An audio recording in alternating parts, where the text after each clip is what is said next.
So I have to wonder, is the whole woke rights thing starting to implode and come to an end? I'm starting to wonder whether it is, because it's just getting more and more ridiculous and farcical. And I don't know, are people really buying this?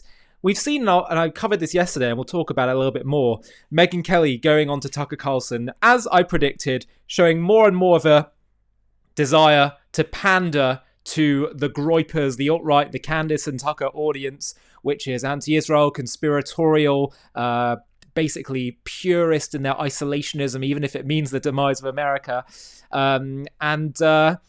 It's just been, I could see that was the direction she was going in. It's just becoming a bit, I just think a bit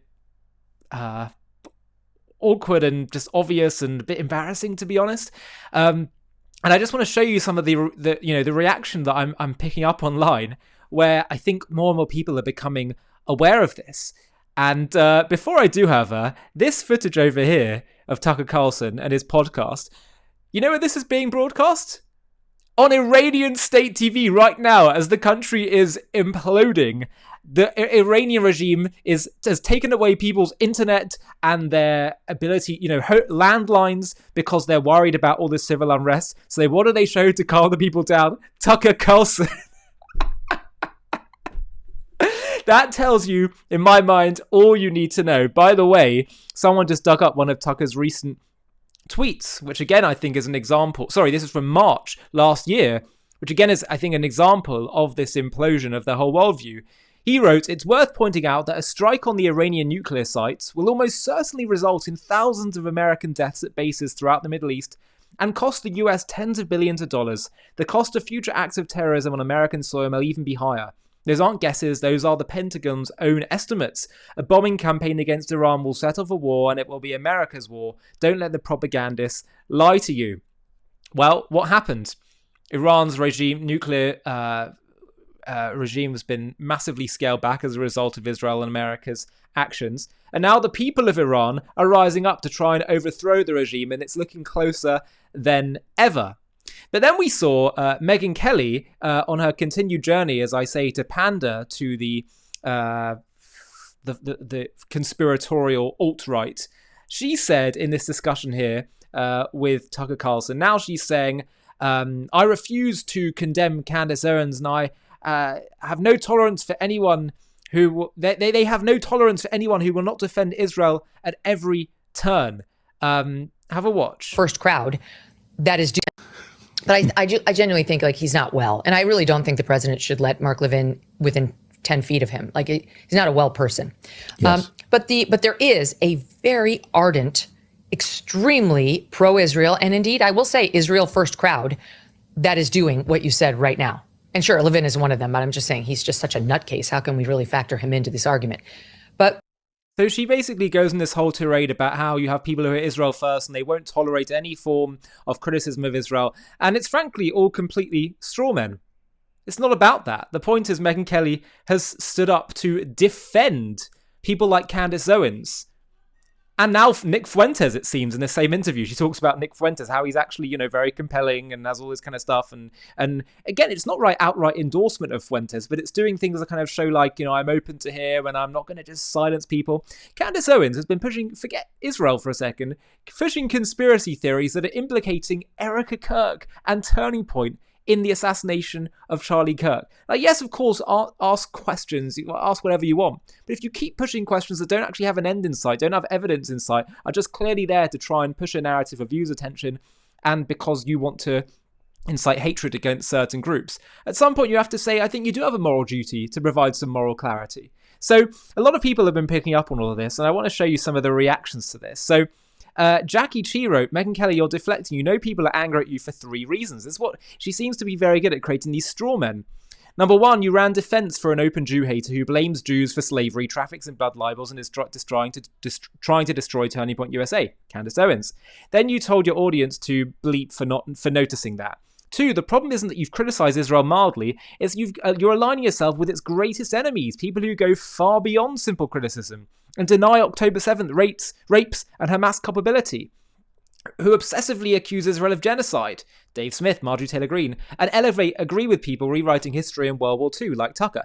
This, by the way, is why I say when people say, you're saying I can't criticize Israel, that makes me anti-Semitic, I'm so bored of that. Because frankly, you know what? Almost all the criticism that we see that's actually meaningful online among the activist class, the actual criticism we're seeing is the demonization type, the delegitimization type, the type that is trying to stop Israel from its right to defend itself in any meaningful sense, because people like Dave Smith calling Israel's most surgical operation against another people compared to other Western militaries, they're calling that a genocide, which means you're truly saying Israel can't do anything. You're basically saying they don't have the right to live. And that is a form of anti-Jewish prejudice against the Jewish people's, the Jewish state's right to live. And so, yeah, we will call that out. And they try to conflate the two as if it's all just legitimate criticism. It's not. If they want to criticize, one specific policy, one specific move, that's one thing. But if it becomes about their whole ability to defend themselves and challenging that, then I just think it becomes bad faith. She continues, these people coincidentally have become propagandists for authoritarian regimes and critics of America, precisely as we saw with Tucker being broadcast on Iran.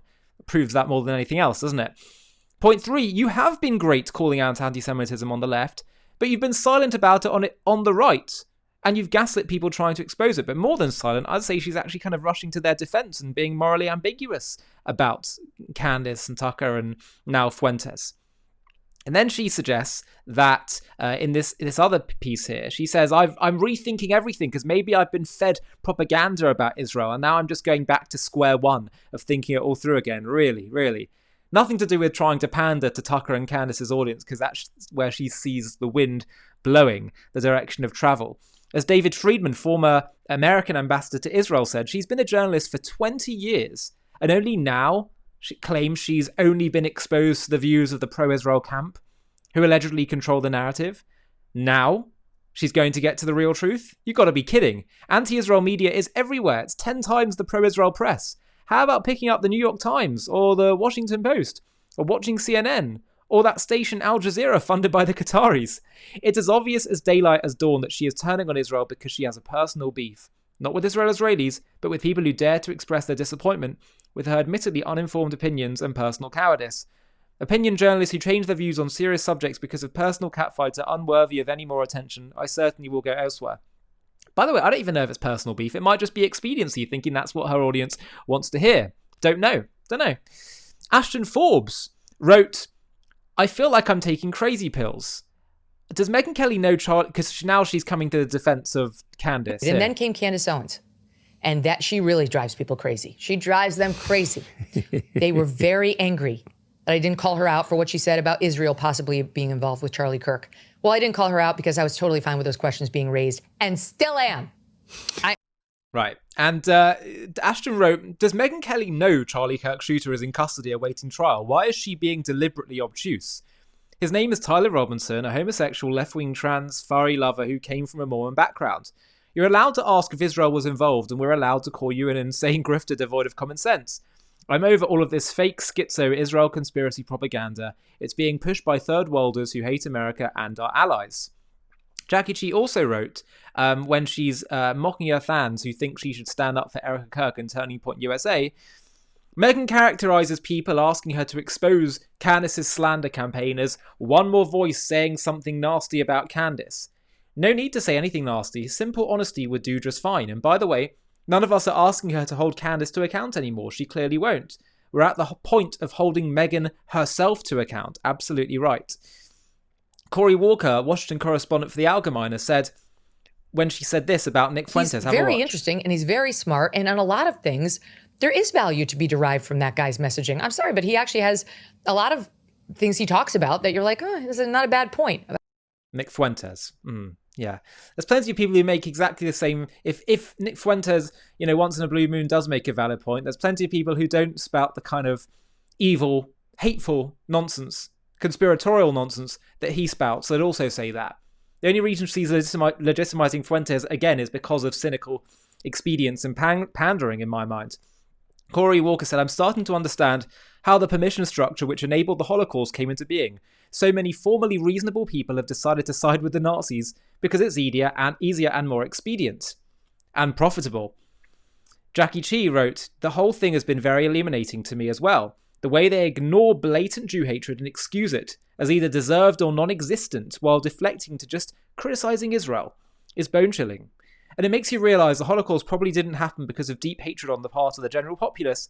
It happened because of cowardice. The cowards on the bottom were afraid of the psychopaths on top." Ami Kozak wrote, "So wait, Megyn Kelly, let me get this straight. You were deeply offended by Barry Weiss's conduct towards Erica Kirk, but not offended by Candace Owens' conduct towards Erica Kirk. You characterise criticisms of Candace or Tucker or Fuentes as calls to deplatform, which you say you're against, while calling for Barry Weiss to be deplatformed from CBS.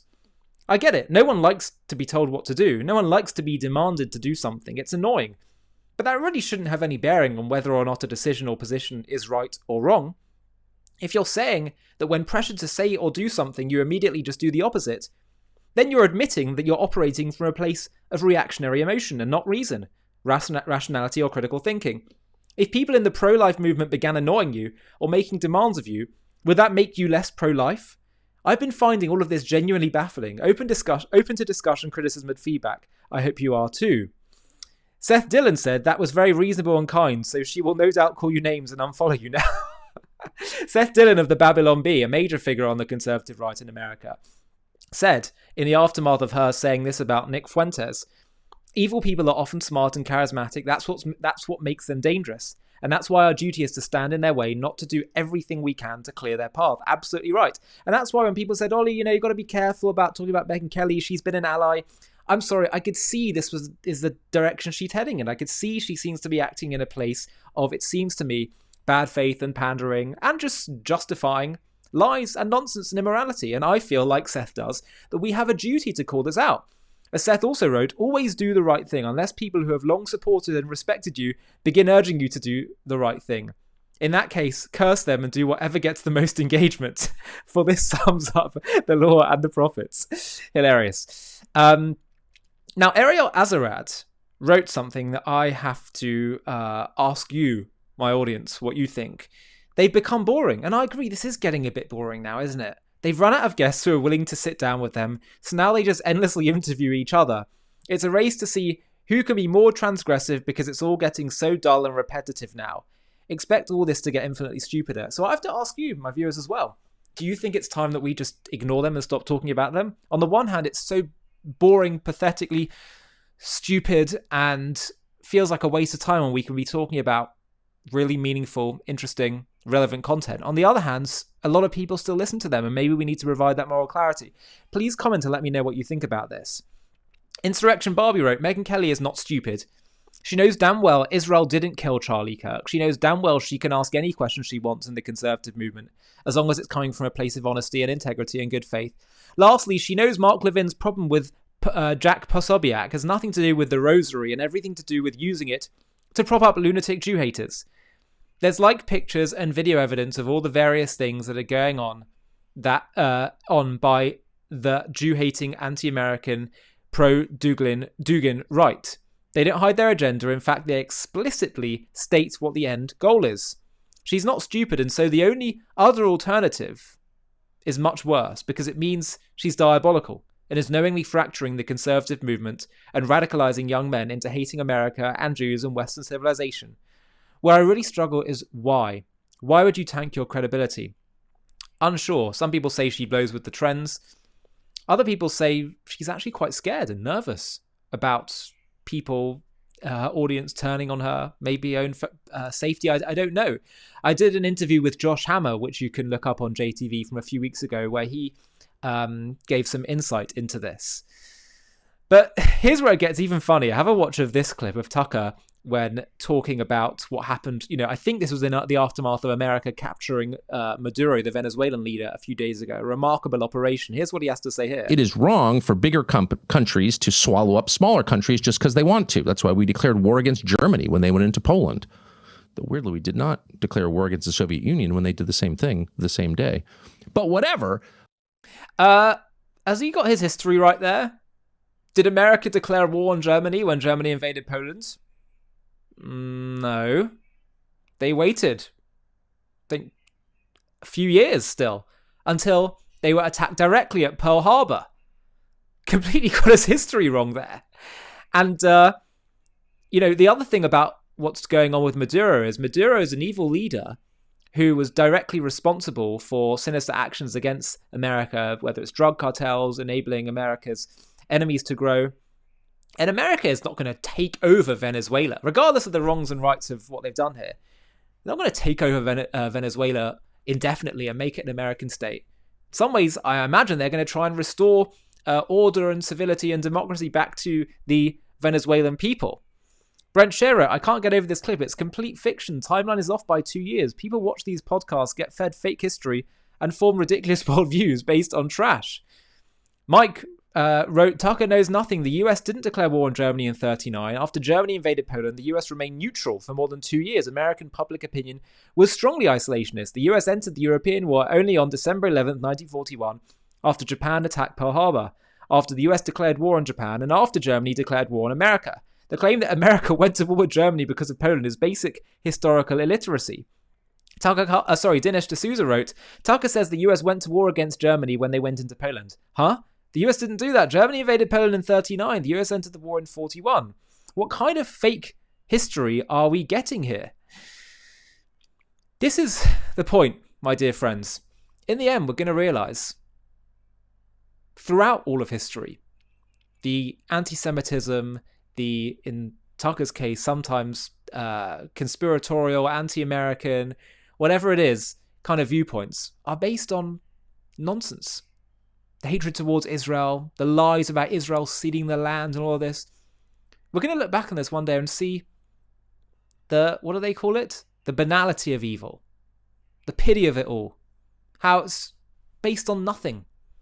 The Hebrew word for a lie is sheker. If you actually look at the word, let me get this up. So the top word here is sheker, right? Where that means lie. And if you look, they all have pointy bases to them. In other words, saying that they don't have a firm basis to them. They all stand on nothing. Whereas the word for truth, ignore, the silly shoes here at the bottom. I'll try and get you maybe another image of that. That's truth, okay? Emet, yeah? You can see it's got a very firm basis to it. And actually the first letter here on the far right is an aleph, the first letter of the alphabet. The middle letter, mem, is a middle letter of the Hebrew alphabet, and then taf is the very last letter of the Hebrew alphabet. So it's like from beginning to end, incorporating everything. Whereas sheker, lies, stand on nothing, truth stands on reality. And this gets back to one of the key messages that I've tried to get across, that is, you don't need to do too much digging to have confidence in knowing what the truth is. Just look at the facts, do a bit of research for yourself, and you'll find and be able to discern between truth and falsehood. It shouldn't be too difficult. I don't think a God would want to create a world in which the truth and facts are so impossible to establish. So we're going to realize sooner or later that we've been very impressed by lies, but they're nonsense.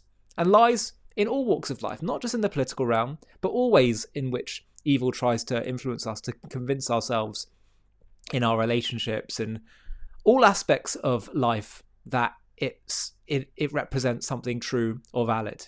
It doesn't. And I think that, as I say, all of this is starting to implode more and more just through the natural course of history, of things revealing themselves. Just hang on for a moment. After covering Israel for years, I've realised that most of the lies boil down to one simple tactic used by Israel's enemies from the very start: the deliberate reversal of cause and effect.